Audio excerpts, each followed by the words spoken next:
శ్రీకాంత్ అనుకుంటాను yes sir, ఆ వ్యక్తి శ్రీకాంత్. యొక్క పెరోలు సందర్భంగా అనేక వాదోపవాదాలు జరుగుతాయి.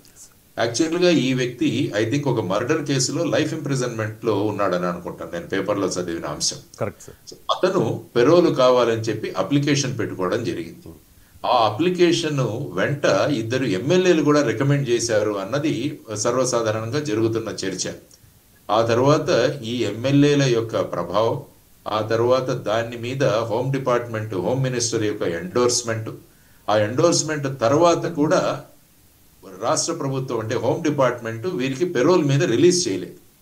అయినా కూడా మళ్ళా ఒక 15 రోజుల్లోనే ఇతన్ని పెరోల్ మీద రిలీజ్ చేస్తున్నట్టు ఒక ఆర్డర్ ఇవ్వడం జరిగిందని నేను చూశాను. అంటే ఒక ఆర్డరు ఇవ్వకుండా మళ్ళా 15 రోజుల్లోనే మళ్ళా అతన్ని పెరోల్ మీద విడుదల చేస్తే అతను చేస్తున్న వీటిని గురించి పెద్ద పెట్టున చర్చ జరిగింది. ఆ తర్వాత మళ్ళా అతని పెరోల్ క్యాన్సిల్ చేయడం జరిగింది అని నేను విన్నాను. ఎస్. అతను 30 జూలైన బయటకు